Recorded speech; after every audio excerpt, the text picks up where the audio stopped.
Put the mic where your mouth is. Yes, sir. All right, man, let's keep it moving. Next topic. Broadcasting from sea to shining sea, 0400 Across the Street Productions presents the 0400 Across the Street Sports Pod Report. Now, here are your hosts, Derek Little and Jay Taylor.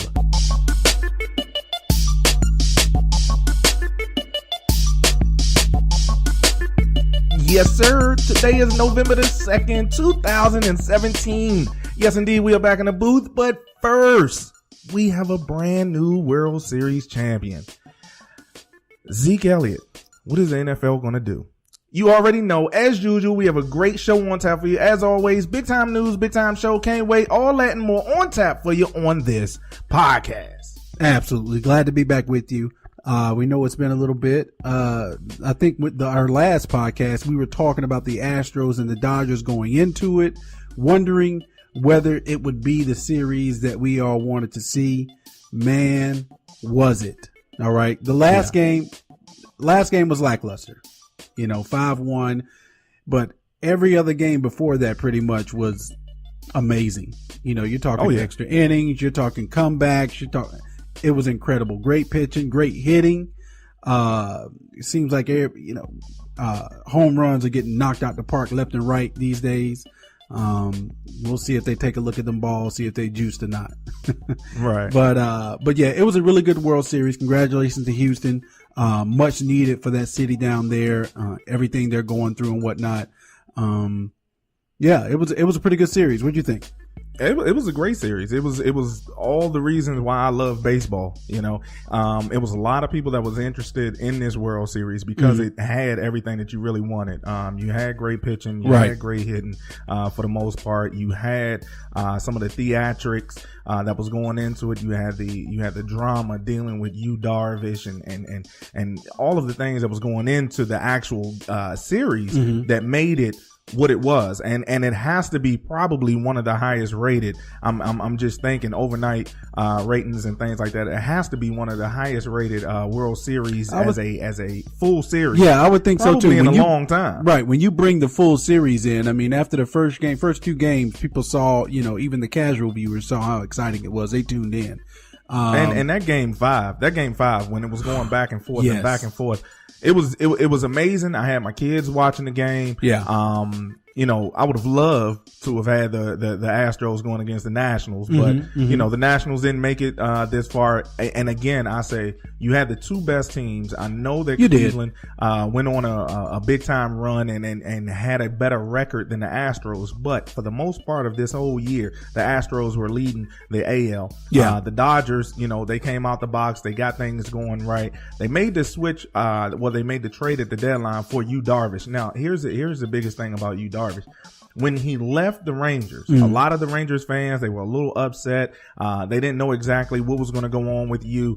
And you found out that Yu Darvish, now, especially today, especially going on in that Dallas area on the radio, a lot of people talking about, this is the type of person that he's been.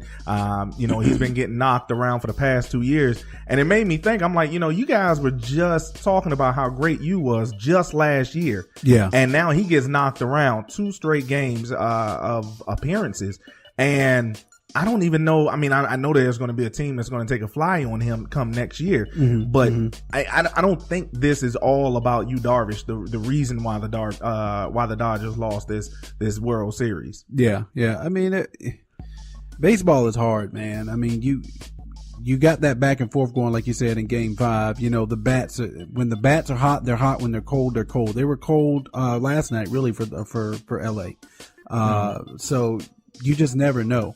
I mean, I thought they were pressing a little bit. I saw Puig at the plate, pressing a little bit, getting some nice pitches right down the middle, but he was pressing.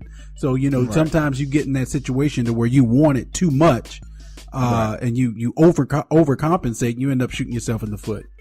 And the problem was in Game 7, the last thing that you really want to happen is in the first couple innings, you're behind the 8 ball. And in this game, after the second inning, they were down 5-0. So then you have to start going to your bullpen. And of course, this is the last game, so of course you're gonna throw everybody out there. But the problem with that is that now you're out of a chemistry. You're out of what everyone is used to, especially going in through the whole World Series and even into the NLDS. You're really out of sync.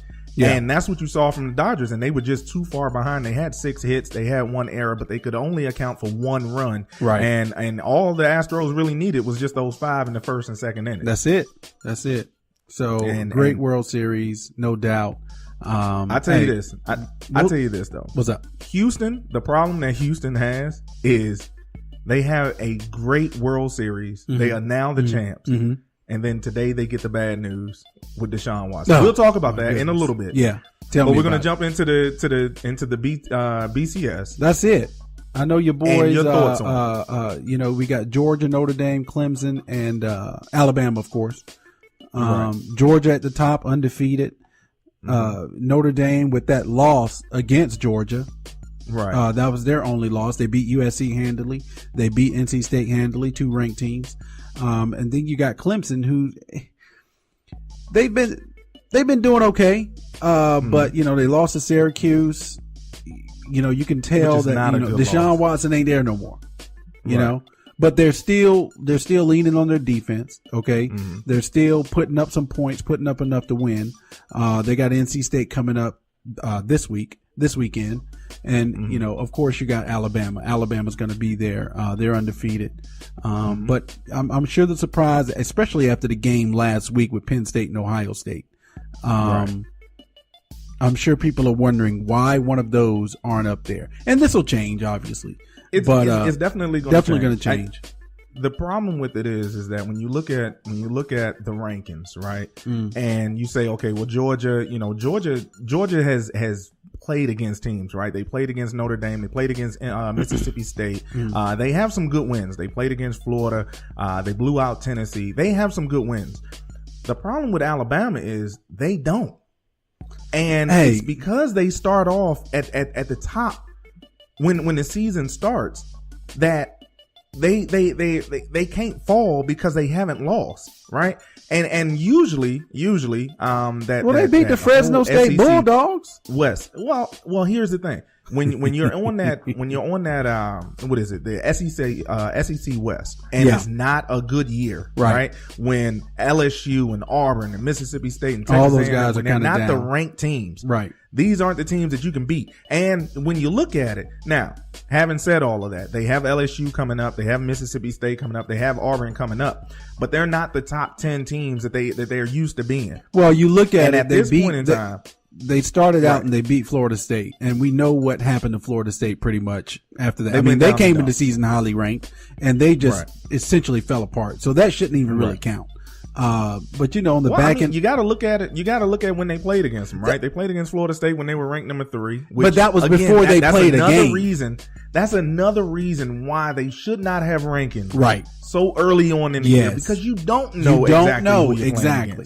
So much hype built around them. Obviously, the quarterback goes down, and the team just kind of falls apart. They got LSU, Mississippi State, Auburn coming up. Those are 3 ranked teams right now, talking in the 10 to 20 range. So we'll see if they can get through that schedule. LSU, obviously a rivalry game, Auburn, Mississippi State. Those are rivalry games for those guys down there. So I assume they're going to win those out. And you're really looking at, who's going to jump over maybe Clemson to get in. You got Oklahoma, who's right there, who's got some. Who is right there, right? That's right. You got Oklahoma right there. They beat Ohio State. Okay. Ohio State still clicking on all cylinders, obviously, after that victory over Penn State, but we'll see. Here's the scenario that I'm looking at unfolding, right? You have Georgia possibly going undefeated. They're going to beat South Carolina. 9 times out of 10, they're going to beat Auburn. They're going to blow out Kentucky, and then they're going to play against Georgia Tech, right? Okay. They're going to get into the SEC championship game, and they're going to play against Alabama, right? And based on that game, we're going to have 1 and 2 in the BCS championship game. And then you're going to have 9 times out of 10. Yeah. You may have 2 Big Ten teams, either Wisconsin, either Ohio State or Penn State. You're going to have those 2 teams in there, right? And the problem now is going to become, how do you have 2 teams from both conferences with no one else representing anyone else in there? And now, and honestly, that's what I want, because I want to see it grow to 8 teams. Yeah. It needs to grow to 8 teams. You want to see him force their hand in making the decision. You really do. You really do. Yeah. I mean, think about this. If you got 8 teams, I mean, again, we've always talked about this. They're not doing anything in December. Okay. Right. These teams, I mean, they're not doing nothing in December. You can play these games in December, having the championship game, going into January. You can get Oklahoma in there. You get Ohio State, Penn State, and Wisconsin possibly, or even TCU, who took on a bad loss. Miami is quickly, growing and they're undefeated at this point in time. So you can get more teams into it. It's all about how do they capitalize on the money aspect of it. Yeah. And the NCAA, you already know, they're going to find a way to capitalize on it. They're going to try to, they need to start paying these players, man. They need to. They're taking in way too much money not to be paying these players. Yeah. I mean, come on. You can't start expanding and throwing playoffs and whatnot in there, making them play all the way through their winter break and whatnot, and not expect to give them something on the back end. Hey, they're getting the education is what they told me. I guess. Give me a break. Give me a break with that. So let's jump into the NFL. Yeah. This was one of the more active NFL trade deadlines in recent memory. And not just trade deadlines, but it was some big time names that were being moved around. Yeah, some known guys, you know. Hey, Kelvin Benjamin got moved. I mean, we know him. Big Kelvin Benjamin. He big. Big. I don't know about big time, but he big. Oh, he's big time. Look, Kelvin Benjamin, he was a wide receiver in the Super Bowl. He showed up for Carolina. Oh, but Carolina he didn't play that year, though. That's the thing, right? Well, he went down with the ACL that year. Absolutely. But you know what? Yeah. He was a part of that foundation for the team. Yeah, he was. I mean, he had a great and a 7. He had a great rookie year. Right. You know, obviously he had the injury. This year, I think people were waiting for him to pop, and the previous upper management were all about going big. Dave Gettleman, he was about big everything. So we big on the outside. We get Devin Funchess. He was a tight end in college. We put him at wide receiver. We get Kelvin Benjamin. Well, he looked like a tight end, wide receiver. Funchess was good. He was good. He was good. Yeah. But I mean, but what ended up happening was, and we saw this when Ted Ginn left, okay, is that they're big, but they're not getting separation. They can get separation height wise. Okay. So if you throw the ball up to them, they can go up and get it. Right. But they still got somebody draped on their back. So they're not getting separation and because from they don't have defender. the most accurate quarterback. Right. That's not the accuracy of the quarterback. It's just that they're not fast enough. Right. All right. These aren't Julio Jones either. So I mean, look. You look at what he's done this year so far. Mm-hmm. Pedestrian numbers. Okay. I think that they were waiting for him to pop. He's got the knee issue. I wish him the best up in Buffalo. I hope he can get himself healthy and turn around, get this nagging knee thing behind him and get going. But I just think it was too big on the outsides. Right. I think now Carolina can try to put some speed in there and try to stretch the field a little more. I'm gonna wish Kelvin Benjamin all the best. Absolutely. Being in Buffalo, he's supposed to be playing tonight. That's right. For them, we don't know exactly where they're gonna have him at. I don't know how much of the playbook you can learn in a few days.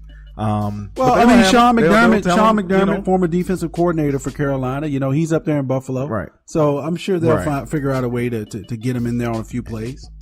And at the end of the day, all you have to do is just tell him the routes. The quarterback knows the routes. Tell him exactly on that route tree. Tell him exactly what he's looking for. And he's a big target. So a couple back shoulder fades, a couple post routes to run, and Kelvin should be okay. Yeah, he should. I mean, that's his thing. And he should be fine. He's an end zone guy. You know what I mean? Like when you get him out there on the edge, he's tough to cover. He's a big body. He's tough to get around, and he's tough to go over top. So, and he's not going to catch the ball. But here's the thing. So Jimmy Garoppolo, right? Jimmy G. He plays last year while Tom Brady was out, right? And he plays well. He plays well in 2 games, and I think he got hurt during that second game or something like that. Jacoby Brissett goes into the game. He wins the game. And then I guess they lose the game before Tom Brady comes back, and all of this everything was going on about Jimmy G going into the offseason. Who's going to trade for him? How much would you give up for this guy? All types of things, right? And now the 49ers have him for a second rounder. They believe in him. Kyle Shanahan, I mean, he's basically putting his legacy on the line for Jimmy Garoppolo. Said he might not even start him this year. And I'll tell you what, well, he may not even play. Here's the thing. How much of that is it the fact that is just the Patriots? I mean, I can't imagine. I mean, I know that you have the quarterback that went to the Chiefs and they paid him a whole lot of money, and he was once a quarterback for the Cowboys. He was a backup there. But what success has a backup to Tom Brady had in the league that tells you that this is something that you can always bank on? Well, I mean, okay. So once they get out from under the New England system, we see that, that success is more system based. And so they, obviously the 49ers drop Brian Hoyer with the quickness. The Patriots scoop him up with the quickness.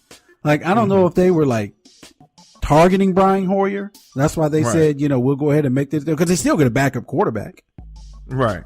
Tom looking good, man.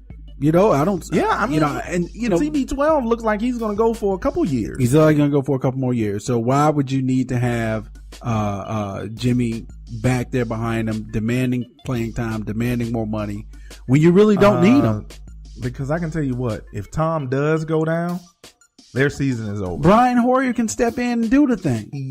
That's how they feel. In San Fran, he stepped in. Yeah, but San Fran ain't. San Francisco is not New England Patriots. Let me. So you think Brian Hoyer in New England can get them to the playoffs if Tom Brady goes down? I do. I think the system is built around not putting so much pressure on him to do it. As opposed to San Francisco, to San Francisco, where everything is sitting right on his shoulders. Okay, real quick, what type of running back do they have in New England? It don't matter. None. It does matter. Because their defense isn't very good. They never had a great running back. No. But they have a decent running game. They don't have a running game this year. And they are constantly putting it on Tom Brady. And because he is Tom Brady, he's able to shoulder that load. He goes down. That team sucks. Okay? That team sucks. That defense is awful. Okay? So you're saying this is a bad insurance plan. Mistake? I have no idea. Here's the thing. My whole thing is, if you were willing to give him up now, do you know what you could have gotten for him during the draft? You had Cleveland asking for him. You had the Texans asking for him. You had a bunch of teams that were asking for him. Cleveland ain't even on the right time zone. But here's the thing. But you had teams that were willing to offer more for him. And now you give him up, and you go to Brian Hoyer, who couldn't keep his job in San Fran. You think you could have got a first rounder for him? I think so. I think a first and a third. I think they could have gotten it. I don't know, man. Like I said, there's been quarterbacks that have backed up Tom Brady, and they've left New England, and we've seen them fall flat on their faces. And most of them do. And that's what I'm saying about Jimmy. To me, giving up a first rounder. Giving up a first rounder for that would be a hard sell, but a second rounder, all right, I'll take a chance on it. The reason why I say that's when they should have gotten rid of him is because that's when all the media was going gaga over him was at the draft. Yeah. Right? Yeah. Leading up to the draft and leading up to the season. Are they going to let him go? Or are they going to let him play? Well, I think they bought in. I think, Tom turning 40 years old. They're like, all right, let's see how he does. Okay. Right. We're halfway through the season. Tom looks like he's doing fine.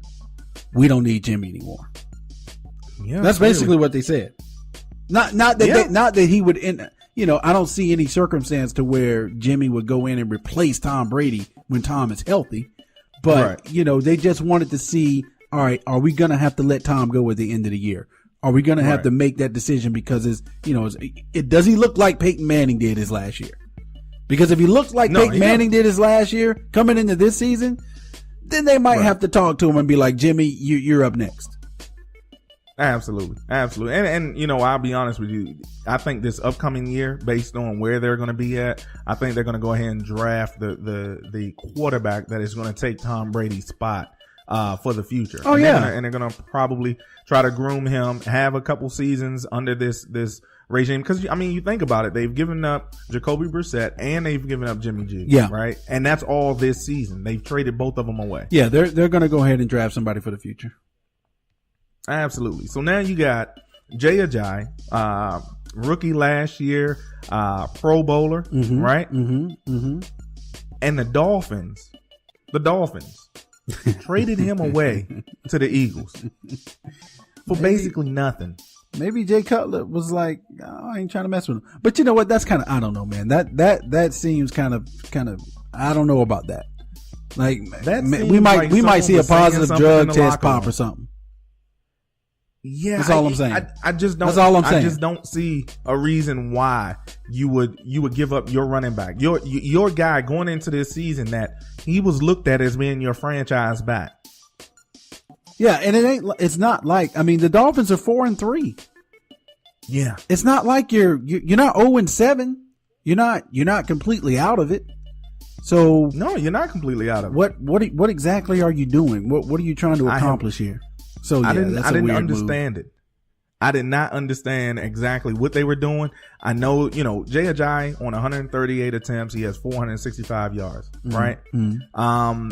He hasn't scored a rushing touchdown this year, and there is some fear of the fact that he didn't have any. I guess there was tendons or whatever in his knees. They were saying basically, here's the thing. So once this trade goes out, I know the Dolphins started to feel the pressure as far as their fans asking them exactly what happened. You start hearing the stories about, well, there was only a matter of time because of the two knee injuries and so on and so forth. He was it was just coming down. It was coming down the pipe and so on and so forth. Yeah, but you know what? You don't just find these guys anywhere. This guy was a Pro Bowler last year. Right. But you know what? Basically got nothing in return for him. They didn't get much of anything. But like I said, man, these guys, they know more than we know, obviously, when they make these trades. And, they're thinking, I'm sure they're thinking long term. If there's something wrong with his knees, he's a running back. That's a big deal. Okay. Right. So, but yeah, like I said, I would have tried to get more back from them, but they have to deal in some type of good faith, I guess. And I tell you this, the bad thing about it is you're going there to Philly, which Philly right now is sitting pretty, right? Leading the NFL with the best record in the NFL, Carson Wentz. Everyone's talking about Pennsylvania and Wentz in a lifetime, and all of those nicknames are going out there and everything like that. But the thing is, you just lost Jason Peters. Yeah. One of the best left tackles in all of football.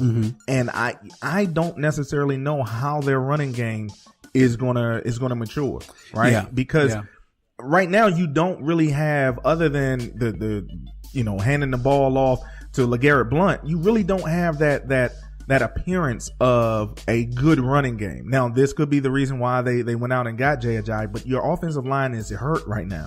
Yeah. Well, Jay's that power. I don't understand. Right. Ajayi he's more shifty.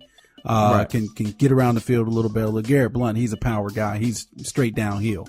So maybe they wanted to kind of diversify their running game a little bit because Jason Peters is out. But that's a tricky thing to do mid-season when you're 7-1. Even though it may seem like you're getting an upgrade somewhere, it could inevitably be a downgrade while you're trying to work him in. And you don't get many games to work people in the NFL. And not just that, but a lot of times in these moves, especially at the trade deadline, you don't see a whole lot of moves where the team gets that much better. Exactly. And it bears out by the end of the season. Exactly. You just don't see that. These guys got to work their way into the offense, man, Right. Absolutely. Now, the other move, you had the Browns, right? The Browns and the Bengals, right? They had a trade worked out for, I think it was AJ McCarron. AJ McCarron. And if I'm not mistaken, it was a second round and a third round draft pick for AJ McCarron. Yeah. Which he's best known for being the quarterback at Alabama, more so than he is in the NFL. Right? Well, I mean, he just hasn't gotten his opportunity, you know. But yeah, he's really not that good. He's really not that good. He wasn't that good at Alabama. Round. I mean, though, if he can get that, Jimmy Garoppolo better be able to get 2 first rounders. But go ahead. It is the Browns we're talking about, though. As the story goes, right? They were celebrating so much that they had made this deal that they forgot to submit the paperwork. Somebody's got to lose a job. The Browns, man. Somebody got to be fired. The Browns. This is what happens when you bring a bunch of guys in, a bunch of those analytic guys who think they know everything, but just overlook the basic things. Pick up the phone, dial the number. Well, you know what? I'll tell you this, and I'll be honest. And this isn't going to work. The individual that forgot to submit the paperwork, in my opinion, shouldn't be the person that's fired. Someone in the front office needs to be fired, but the person that did not submit the paperwork might need a raise. Because he saved a him. Second and a third round for AJ McCarron? He did. You know what? There may have been some dissension amongst the decision there, and it could have been that guy who was like, you know, this is not a good deal. Right. I tell you what, I'll be right back. I'm gonna go make this phone call, and he just go out and not do it. yeah. That's one of those where you slip off to the bathroom. But the Bengals is like, they had their paperwork in. They're ready to go, licking their chops like, let's go. Let's do this. Look, second they and already third had rounder? the doctor ready for the physical. Heck yeah. Already. Shoot. Yeah. They were ready. They were ready. They knew that they had just fleeced the Cleveland Browns. Yeah.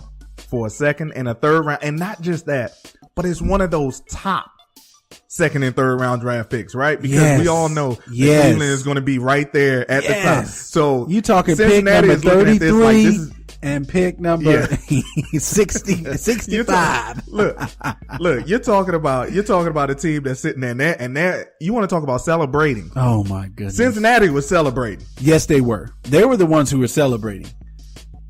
Oh God. Yeah. That's the Browns for you though, man. That is the Browns. Speaking of the Browns, Josh Gordon reinstated by the league. Yeah, Gordon. You think he can turn his career around, man? You know, look, I mean, I believe that a lot of times, and I'm gonna say this for say Randy Gregory as well. A lot of the guys, when you're young, and a lot of those things come to you very, very easy, right? Mm-hmm. As far as getting into the NFL, being drafted based on your size, 6'4", can run a 4.3, or 6'5", 6'6", as far as Randy Gregory, being able to go after the quarterback and things like that. And you don't realize exactly how much work it takes, or the work ethic that it takes. And you continue to do the same dumb things that you do off the field. You don't take it serious until it's taken away from you. Yeah. And it ain't like this isn't the first time it's been taken away from him though. Yeah, but this is the first time that it's been taken away for such a long time. Yeah. Randy Gregory is going to be looking at a full season being out. Josh Gordon is coming back off of a full season of being out. Sometimes in these cases, this is the wake up. This is the wake up. This is your last opportunity, your last chance to do it. And sometimes these guys do turn the corner and make a productive NFL career. Yeah, I think that he is going to. I think he'll be a model guy. I do. You think so? I think do. He's going to fly on the straight and narrow. He is going to be on the straight and narrow. I'm gonna say it right here, right now, because I mean, even with like you said, having it taken away for so long. Okay. Right. Any influences that he had around him. Right. Him being out of the league that long. Those influences should be gone. I mean, because you got to think about it. You're not getting a check. You ain't getting a check. So your cousins, those clinks, yeah. Oh, yeah. Ray and your family members. Around the corner. Yeah. Craig. No, they should be gone. So honestly, they should be gone. You shouldn't have any temptation to go back to whatever life that was getting you in all this trouble. Right. They should be gone. Your focus, your sole focus, should be on football. And you got the opportunity to do it, man. Like, yeah, bruh. I mean, you, especially, 2014, that's the last time he played. Almost 3 years. Well, so in that time, you're talking all these guys who have gotten so much, Ray Rice and, all these guys, Greg Hardy, all these guys who are like screwed up and like completely banned from the league, gone. And you see that from afar and you get the opportunity to get back into it. You better not screw it up. I am actually pulling for Josh Gordon. Hopefully Randy Gregory, I am too. He gets a chance to come back in. I think, and you know what? And I do believe in the NFL, there are front office execs that have contacted the Browns about trading for Josh. Yeah. Because again, it's not just the fact that you go back into the NFL. It's about the system that they have set up around you. Right. The support system that is around you. And the Browns is not a good place to go.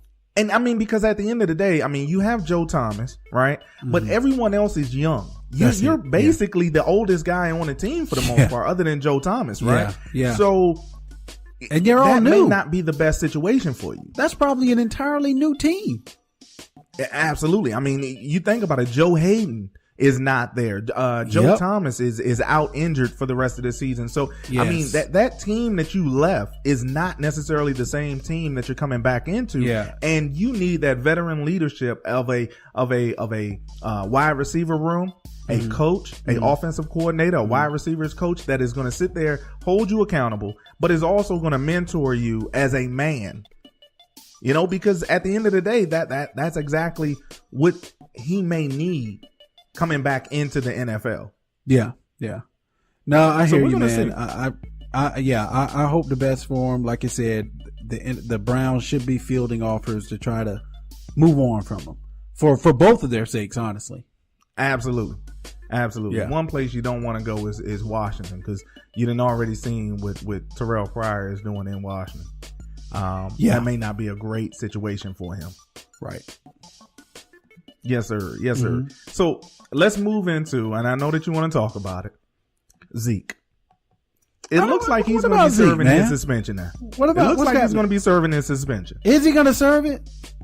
I think so. Oh man. So is he going to appeal again?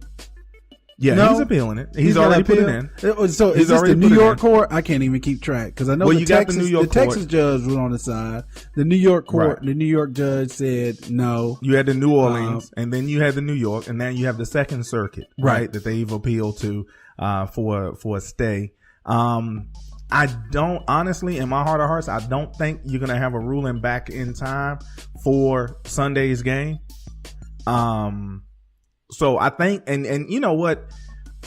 Again, I always go back to it. I know a lot of guys that are like, especially like Stephen A. Smith. They're like, oh, go ahead and serve your 6-game suspension. The problem with it is that your name is still in the news and it's still associated to domestic violence. But the problem with that is that that's your name. It's principalities. I watched Friday the other day.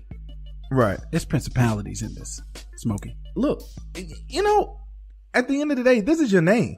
If you had gotten, if this was a murder or this was a rape charge or something like that, and they didn't have evidence to bring anything up on you, and you're being, suspended for 6 games for murder charges or whatever, okay, based on the NFL, you're gonna want your name cleared. Yeah. No one wants to go through life being labeled as that guy. That's even in your profession. And because he is going to serve the suspension, okay, you will reference the suspension he served in conjunction with the charge that he was accused of committing.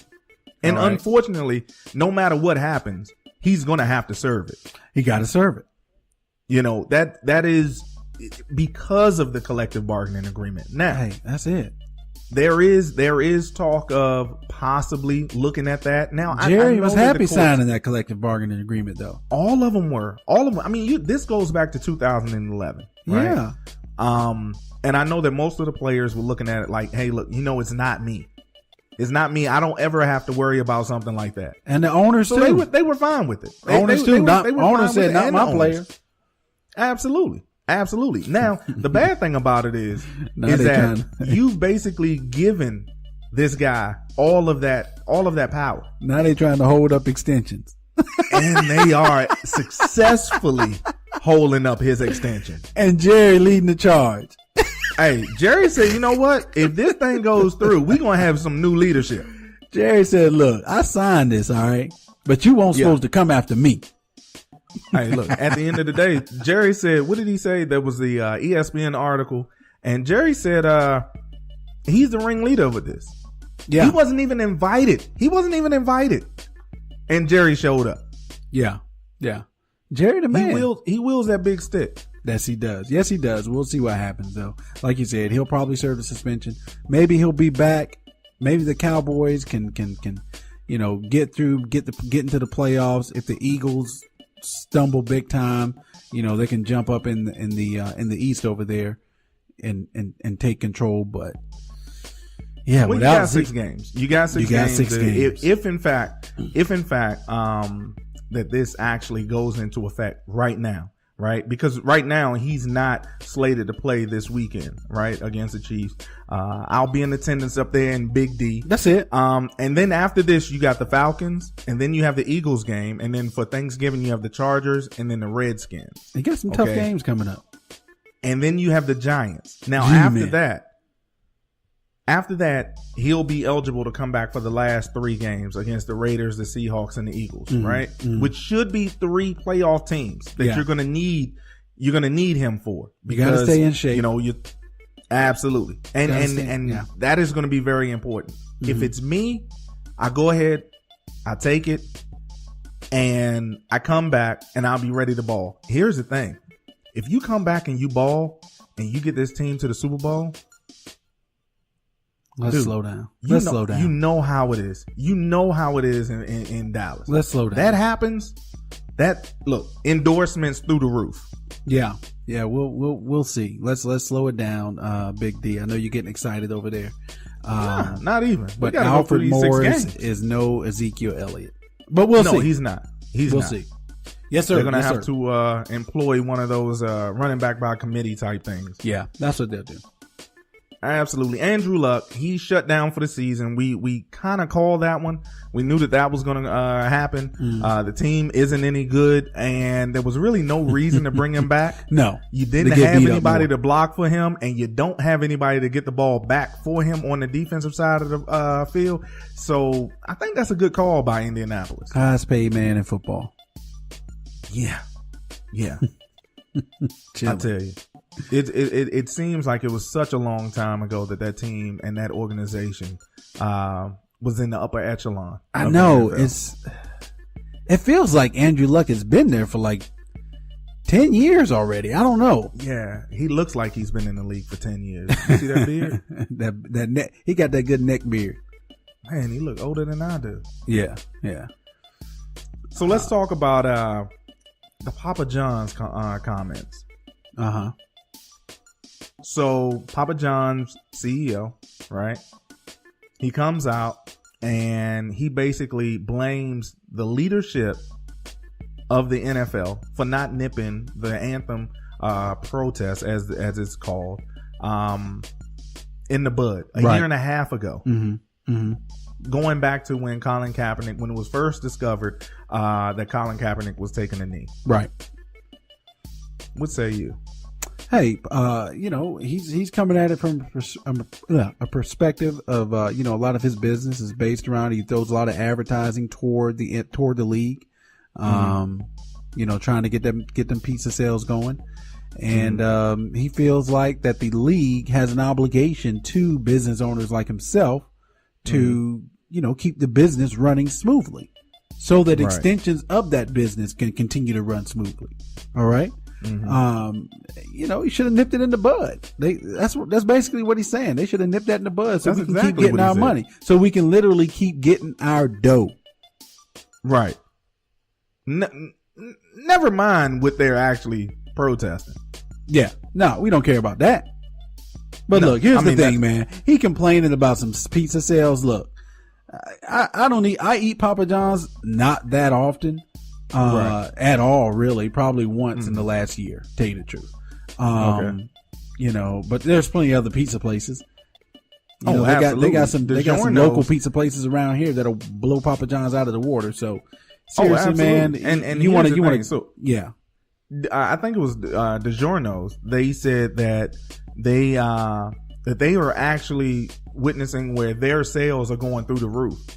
While Papa John's may be going down, theirs is actually going through the roof. And you know, hey, look, I'll give you another one. Pizza Hut CEO said we're not seeing any impact. None. Okay. But Domino's, they're renovating their stores. Yeah. I think he is going to find out exactly, you know, I was talking to a friend of mine about Under Armour and Kevin Plank, your boy, right? Straight out of Maryland, tying his coattails to 45, and then everything starts to plummet. But he's going to see himself tying himself to this controversial decision to come out and take a stance against this. His sales might go down. His sales might really go down. I'm gonna tell you this right now. You can definitely see that their sales are gonna go down in the near future. Because just in the time that he said this, I think it was 24 hours ago, I've talked to a couple people that said, you know what, we're not even doing Papa John's anymore. Exactly. You know, like, come on, man. I mean, here's the thing. You're talking about pizza and a little known fact. Little Caesars is pretty good. Hey, Little Caesars, $5, right? And they're cheap. Good pie. That's it. Pizza. Domino's, okay, and look, we're not plugging or doing a sponsorship or anything like that, but Domino's just announced that they will be extending their Monday through Friday carry out $7, large, 3 toppings. Yeah, I mean, look, here's the thing: your pizza is not that good to be taking a stance on something. That's the bottom line. At the end of the day, it's really not. Now, it's really not. You happen to pay the most for that advertisement. Okay? Yeah, there are certain people that can get away with that, but I mean, like if Chick-fil-A took a stance, I would really. I mean, I might say to my people that I'd be like, "Nah, I ain't eating there," but I'm going to get me a spicy chicken sandwich on the low. You know what I'm saying? Yeah. I would probably have to get the wife to grab it on the way home, so no one saw me in the drive-thru. But I would still have to get that spicy chicken. That's right. Absolutely right. But Papa John's, your pizza is not that good to be trying to take a stance on this. So, sorry, bye. It's going to hurt him. It's going to hurt him in the long run. And I can't believe that we just reviewed pizza on our podcast. That's right. Just reviewed Do it all here. We do it all here. That's so some other numbers talking about the anthem protest. Some other numbers came out talking about some of the indicators or some of the factors. Okay, to some of the reasons why the NFL ratings were going down. And one of the things, this was in the Wall Street Journal. Now, one of the things was that it wasn't because of the anthem protest. It was the overexposure. And I think you and I had talked about that. The fact that you have games on Monday night, on Thursday night, then once you get into December, you're going to have games on a Saturday night, and then you have your games on a Sunday night, and it was just overexposure. And then never mind the fact you got your Sunday morning games over in England now. It's absolutely just too much. It's too much. And I guess it came from a perspective of, you know, give the people what they want, right? Give them exactly what they want, and they want it all the time, and they love the NFL. But you know what? Overdoing anything can be detrimental. That's right. Halls get slaughtered, Joe. Absolutely. And so I think the NFL they're gonna have to peel it back, maybe, because if Thursday night game has got to go. It's got to go. I think the Thursday night game has to go. It has to go because you really only have 2 offerings Sunday evening. Okay, right. 2 or 3 offerings, I think, or in the afternoon game. You got your Sunday night game. Okay, right. Just add it back to that. Add a 3rd offering there. All right. Yeah, you know, you don't need to be. I don't know. I can't mess with it. And not just that, but then you have more games overseas. It used to be where it was 2 games a season overseas, and now you have 4 games, and it's a lot. It's a lot right now. And then look again, and I'll go back to it for this. Probably the same amount of people that are turning away from the NFL because of the anthem protest. You probably have the same amount that aren't tuning in just because Colin Kaepernick isn't employed in the NFL. That is something that you can't gauge, and it's just speculation. But again, if you talk to people, you understand there's a lot of people that aren't tuning in because Colin Kaepernick does not have a job, and that's not measured. Do you think that people would tune in if he got a job? Like personally, I don't think he's going to get one. Well, that's what's trade deadlines passed. Trade deadlines passed. You got quarterbacks going down left and right, and right, and his phone is still not. His ringing. phone is not ringing at all. Right. So he is not going to get picked up. No, I don't think so. Now, his agent did say, in the next 10 days, he believes that Colin Kaepernick will be gainfully employed in the NFL. He's supposed to say that. I don't know. He get paid. He get paid to say that. No, I don't think he has to say that. I mean, I don't know exactly. Hype his client. I don't know exactly where. We've never heard him say anything like this. And I mean, if he's his agent, he does kind of have a vested interest in him getting employed. Oh, absolutely. But the thing is, we haven't heard him say anything like that all season long, going into the actual season. So this did come from out of left field. I don't know exactly where he's getting his information from. Probably talking to some teams. But we'll see. We'll definitely see. Yeah, for sure. Let's change it up a bit. Let's get into the NBA. I know. Look, your boys. Let's go here. Talk first. to me about Let's your go boys. here first. Okay, let's go here first. So, just to let you guys know just how much of a hater I deal with. This morning I get a text. Gordon Hayward, he had posted something about Isaiah Thomas coming into the locker room to see him after he had he said he was one of the only ones that came back there. He was the first one. He was one of the first ones to come back there. The hater that I deal with on this podcast discounts the fact that the game was actually going on and Isaiah Thomas is actually on the bench. Yeah. Okay. He has the opportunity to go to the bathroom, go see Gordon and everything like that. Right. One thing that we do know that happened, right, is once LeBron came out of the game, he made a beeline back to see Gordon Hayward. Oh my goodness! Give me. So go ahead. Go ahead. He went to the bathroom. Wow. Just hating. He went to the bathroom. Give me a break. Just hating. Your hate knows no boundaries when it comes to LeBron James. Let's talk about this 40 and over team, Cleveland Cavaliers. All right. Is that what we're going to refer to? We're 40 and over league. Okay. All right. Yo. They look tired, man. But you know what? For LeBron, J.R. Smith, guys that have been there, you're talking three straight finals. All right. Right. Going for a fourth. Okay. Even in Miami, when they had some pretty good chemistry down there. Right. Dwayne Wade said it was like a bad marriage, man, going for that fourth. He said this, all the same guys around, jokes just weren't funny no more. And, in this situation, I kind of expected this to happen because you brought so many players in. The two from Boston. Isaiah Thomas isn't playing yet, but, you bring in Derrick Rose. You got, Isaiah Thomas, who should be coming back, eventually. Dwayne Wade. And you're shuffling around this roster, trying to see what works, what fits. Kevin Love moving to center, moving away from center. Dwayne Wade starting. Dwayne Wade said, you know what, I'm gonna come off the bench. Like, what? I don't know what's going on. It's gonna take them a while to figure it out. But meanwhile, okay, Boston 6-2. They're doing all right. All right. I do think that the Cleveland Cavaliers. It was a foregone conclusion that they would win the East. I don't necessarily think that's the case anymore. Well, but because truthfully, I don't even think they care about that. Exactly. It doesn't matter to them. I think they really feel that they can turn it on whenever they need to in the playoffs. Now, here's going to be the case. Here's going to be the problem. okay, that Cleveland is going to run into. When they're playing against teams like Indiana, Detroit, the Bulls, right? Maybe even Miami Heat, the Brooklyn Nets, the Knicks, right? Porzingis. They're not going to get up. They're not going to get up for those games, right? And that's what we're seeing right now. You eventually got to, though. There's a going through the motion type of thing, right? But when they play against the teams, the Boston Celtics, the Milwaukee Bucks, the Toronto Raptors, the Wizards, they're going to get up to show that they are the dominant team in the East.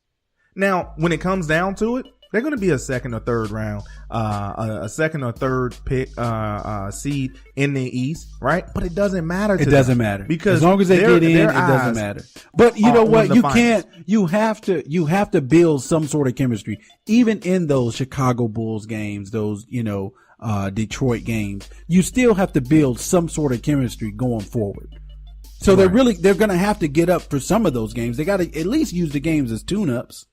What's going to happen is they're going to get to the All-Star game. And then after the All-Star game, you're going to start seeing them get up for games. Yeah. As they get revved up going into the playoffs. We saw it last year. We saw them go through a few games, not really care. I think they won 50 something games last year. Right. You don't need that. And then they lost one game in the Eastern Conference. Yeah. No, I hear you. And the thing is, the problem with that is you see a little bit of that in Golden State right now. Yeah. They you see a little bit of that in Golden State. You have your teams in Houston, the Clippers, the Timberwolves. These teams are going for it every game. They're trying to bring out their best. Boston is trying to get that chemistry. Like you said, they're 6-2. They understand that they have a new team, 4 players left over from last year's team. Yeah. So they understand that they have to get a chemistry. So they're going for it. I think Cleveland is really in that complacent mode. And the problem with that is that, again, that starts from the top down. Let me tell you. And the top being LeBron. Let me tell you, if you are a one of these older guys on the team, okay? Mm-hmm. I mean, look, man, you can't just punch the gas and go, because you're gonna pull up. You're gonna pull up with a hammy. They can though. You're gonna pull up with a hammy, okay? Right. You're gonna stretch yourself too far, and then you're gonna be out. No, absolutely. But the problem with that is that they did it last year. Yeah, Kyrie and them. They're looking at recent history. This is a new team, man. History. You and I, we understand that, and I'm sure that they understand that. But Derrick what they're Rose thinking is that point. I mean, this is their styles of play. They just don't go together. It doesn't look good. It's not complimentary. Right now, it doesn't look good. It's not complimentary basketball. All of these guys are dominant. You talk about Derrick Rose. He's a dominant point guard who takes you off the dribble to the rack. All right. He's the guy. LeBron, obviously, the guy. Dwayne Wade, the guy. Okay. So to get these guys to play and Kevin Love, he's just, I don't know what he is now. Honestly, I don't. Is he Kyle Korver plus? No. Look, he's a spot up shooter because that's basically what he's been regulated to. He's a great player, right? He's a great player that's on a team that is doing what they need him to do, right? That is his role for this Cleveland team. Obviously, and the problem that they have is that you have a lot of guys. My problem is that if you notice as Ty Lue as a coach, if you notice that these guys aren't bringing it game in and game out, you have a couple of draft picks that's over there sitting on the bench. You got some guys that can get them some run. Get them some because those guys are hungry, and you know what? They're going to come into the game ready to make some plays. Exactly. And honestly, it's okay to rest their guys. We know Dwayne Wade is 37.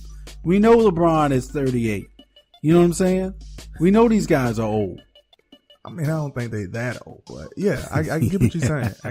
But it's okay to rest them. We understand. We already know that you don't care about being first seed. We already know that you're just going to turn it on in the playoffs. Everybody knows that. You're not fooling anybody by trying to pretend like you're going to play your best night in and night out. We know it's a long season.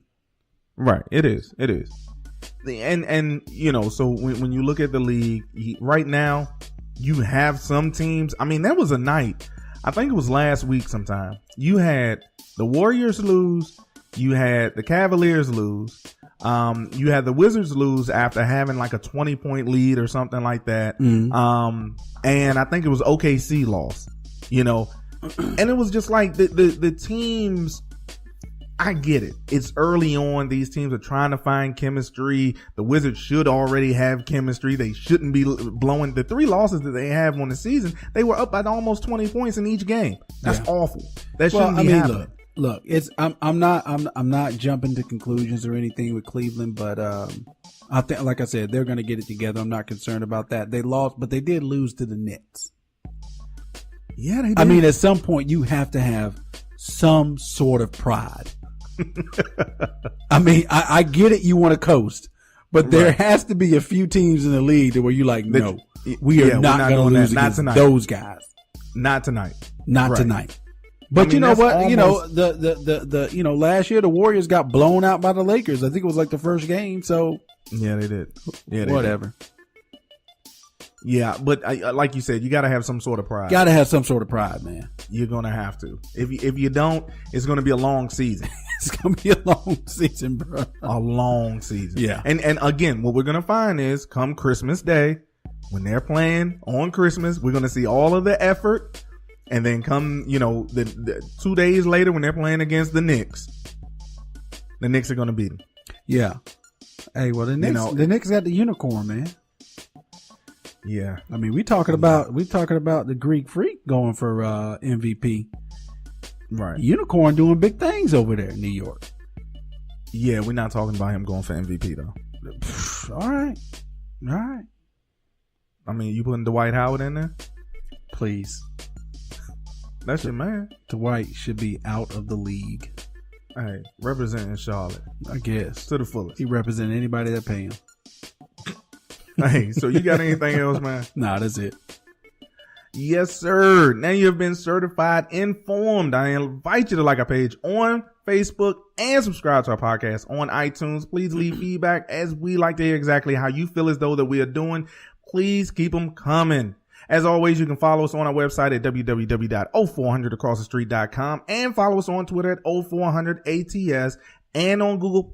We want your input and your feedback, so stay connected. This weekend, I'll be at the game. Please check out our Instagram account. We're going to have a lot of pictures out there from the stadium. And I want to thank DJ Chill for the beats, Ron Dungy for all the graphic work, Pat Flynn for all of his advice and setup, and all of our listeners who take the time to give us great opinions and feedback. We really and deeply appreciate you all. We promise to make the next one our best one. We'll be here the next time. Will you? You better be. Don't miss it. We out. We out.